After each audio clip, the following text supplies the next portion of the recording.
Can you accurately guess how old someone is based on how many forehead wrinkles they have? Or how crooked their nose is? Or how much hair is on their head? Or even how they dress and communicate with others? If you think you are one of those people that's great at guessing people's ages, then by all means, I challenge you to guess how old I am. Try guessing in the comments below on wherever you're watching this video. And even if you think you're not good at guessing someone's age, I want you to guess too, because maybe you'll be more close to the answer than the people who think they are good at it. You see, most of my life, people usually tend to think I'm a lot older than I actually am. Sometimes people will think I'm a bit younger, but for the most part, people think I'm older. Also, if you do guess my age correctly, then just for the fun of it, I'll draw a beautiful picture of your icon. So I thought it would be fun to share some of my experiences where people have no idea how old I actually am with a vlog. So here in Toronto, we used to have 3 different prices for our public transit, the TTC. We had the child fare, which was for kids between 3 and 12 years old. And then we also had the student senior fare, so students being between 13 and 19, and then the seniors being 65 plus. So those 2 groups of people pay the same fare, and then that leaves the adult fare for everyone else. So when I was 13, I was on a field trip with my class where at the end of the day, all the students were dismissed together to travel home by the TTC. And our teachers actually handed out the bus fare for everybody. But the thing was, the school supplied the bus fare and they supplied the teachers with child fare. So we were used to this. Everybody got child fare, which was technically for 12-year-olds. Because we had all just turned 13, we were technically supposed to be using student fare, but because we're traveling in a class, it would make sense if a large group is using child fare. It makes sense that everybody's the same age, we're all children, except for me, of course. So when the field trip was over and our class was entering the subway station, everything was going how it usually does. The class is entered the station, everybody's putting in their bus fare into the collecting machine, and there's a collector right there. And we all go, but I happen to be the last student from our class to go through.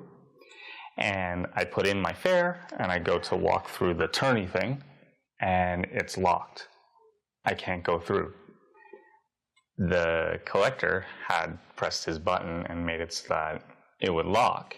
And then he has a microphone, and so he turns it on, and he's obnoxiously loud, and he's just flat out says, "Are you a child?"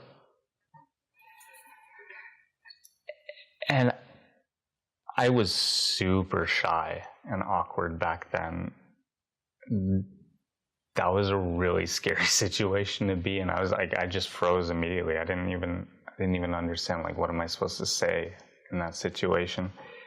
He would ask a few questions, but I was so nervous that it was so hard to even, like, vocalize and respond to him.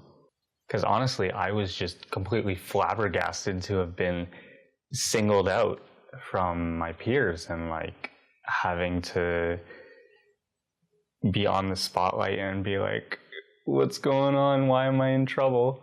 So I'm, like, struggling to raise my voice and tell him, yes, I'm a child. And it's like, okay, I'm short.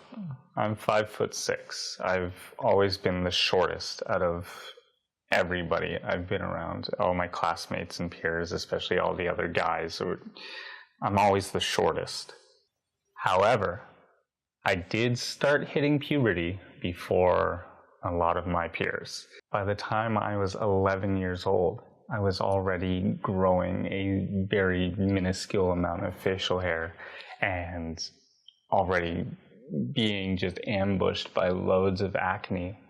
And I was the only one that was really dealing with all of that at the time. That was even the time that, like, my unibrow, like, bursted onto the scene, or bursted onto my face. So this collector probably saw my barely existent mustache on my super oily, awkward face and was just like, yeah, no. Now get this. My mom was actually there.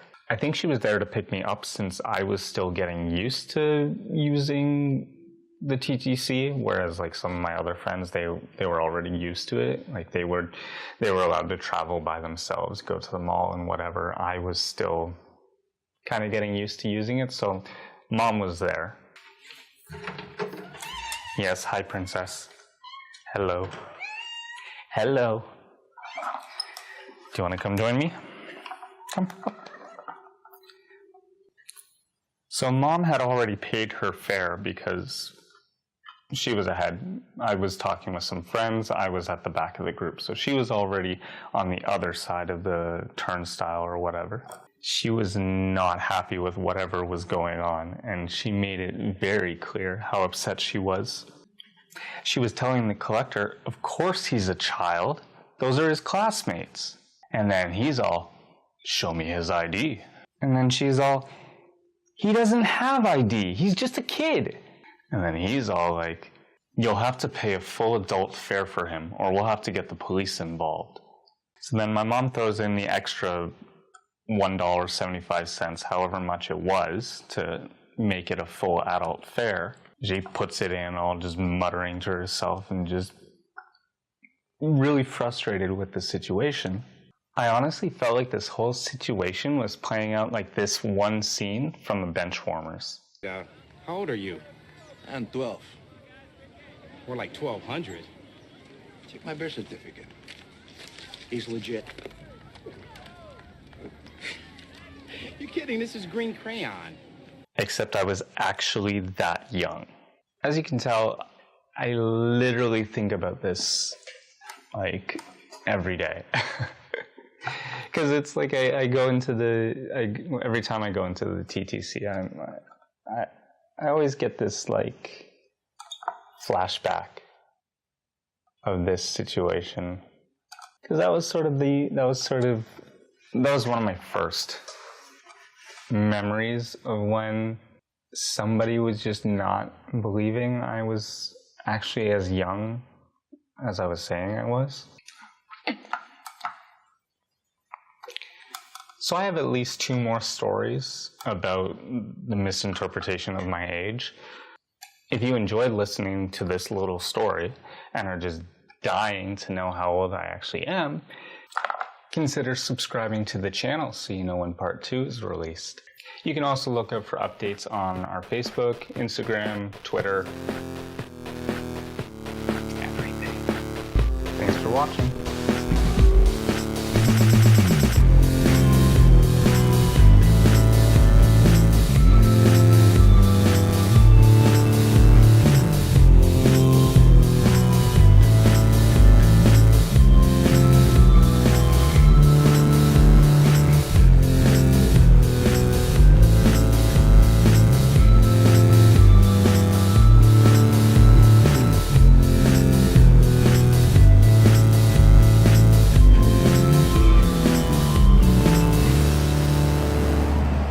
Put me in the video, are you? No.